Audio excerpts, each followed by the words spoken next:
جب ماہ سیام رمضان المبارک جلوہ گر ہوتا ہے، جنت کے 8 دروازے کھول دیے جاتے ہیں، جہنم کے دروازے بند کر دیے جاتے ہیں اور شیاطین جکڑ دیے جاتے ہیں۔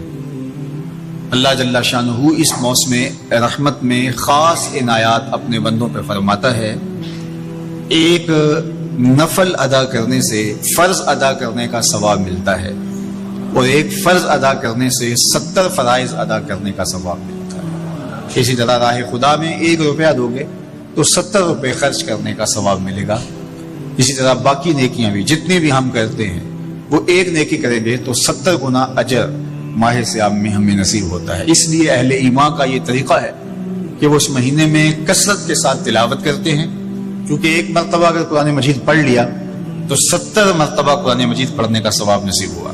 ماہ سیام میں چونکہ شیطان بندہ ہوا ہوتا ہے تو ہم اپنے آپ کو نیکی کی طرف اگر لانا چاہیں تو اتنی رکاوٹیں نہیں ہوتی جتنی عام دنوں میں ہوتی ہیں، لیکن اس کے باوجود بہت سارے لوگ ہیں جو رات کو بڑا پکا ارادہ کر کے سوتے ہیں کہ میں صبح وقت پہ اٹھوں گا اور نوافل بھی پڑھوں گا اور نماز بھی ادا کروں گا، لیکن جب صبح ہوتی ہے تو انہیں یا تو جاگ نہیں آتی یا نیند سے بیدار ہو جاتے ہیں، بستر سے اٹھا نہیں جاتا۔ جبکہ وہی شخص انہوں نے صبح سبزی منڈی جانا ہو تو چھلانگ لگا کے اٹھتے ہیں اور سبزی منڈی پہنچتے بھی ہیں۔ سستی طبیعت کا کسل نہیں ہوتا۔ عمومی طور پہ ہم اپنے آپ کو بیمار تصور کر لیتے ہیں اور سستی اور کسل کا نام دے کر کے، بہانہ دے کر کے ہم کہتے ہیں کہ بس کیا کریں، ہم کو ارادہ کرتے ہیں روز لیکن ہم سے اٹھا نہیں جاتا، بس طبیعت اس طرح کی ہے، کسل ہے، سستی ہے۔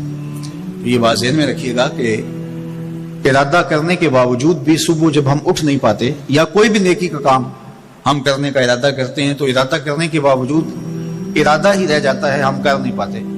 تو اس کا سبب یہ ہوتا ہے کہ بہت سارے ہم گناہ کر چکے ہیں اور ان گناہوں کی وجہ سے ہم نیکی کی توفیق نہیں پاتے۔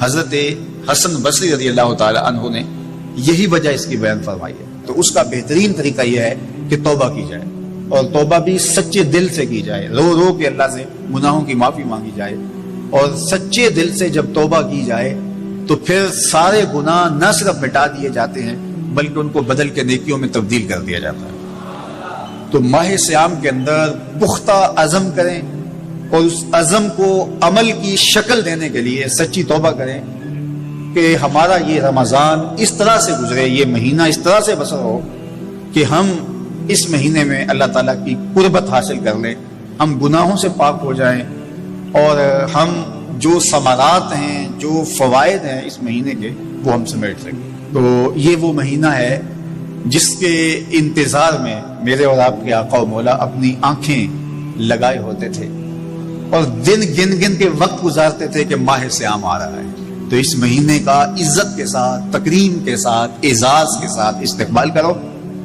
اور اس کو پلکوں پہ بٹھاؤ، اس کو دل پہ بٹھاؤ۔ اس مہینے کی تکریم یہ ہے کہ اس میں ہر برا کام چھوڑ دیا جائے۔ اگر کوئی شخص برا کام نہیں چھوڑتا اور روزے رکھتا ہے تو میرے اور آپ کے آقا و مولا کا ایک فرمان سن لیجئے، من لم یدع قول الزور والعمل به فلیس للہ حاجۃ فی ان یدع طعامہ وشرابہ۔ فرمایا کہ جو جھوٹ اور برے کام نہیں چھوڑتا اس کے بھوکا اور پیاسا رہنے کی اللہ کو کوئی ضرورت نہیں ہے۔ تو روزہ خوراک بچاؤ مہم نہیں ہے جو چلائی جاتی ہے، بلکہ یہ تزکیہ نفس کا موسم ہے، باطن کی صفائی کا موسم ہے۔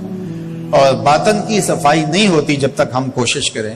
آپ کے بدن پہ بہت ساری میل چڑھی ہوئی ہے اور جمی ہوئی ہے بدن کے ایک ایک عضو پہ میل، تو آپ پانی میں چھلانگ لگا کے باہر بھی آ جاتے ہیں تو میل نہیں اترتی۔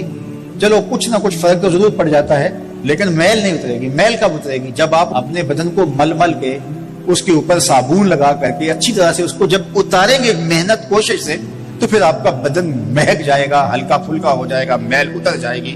یہ موسم رحمت ہے، اللہ کی رحمتوں کا می برسے گا، اس سے کچھ نہ کچھ فائدہ تو ہوگا ہی، لیکن حقیقی فائدہ وہی حاصل کرے گا جو اپنے گناہوں کو مل مل کے دھوئے گا اور اپنے آپ کو صاف کرنے کی کوشش کرے گا۔ تو اپنے من کے میل اتارنے ہیں، اپنے باطن کے میل اتارنے ہیں، اپنے اعمال کی درستگی کی کوشش کرنی ہے۔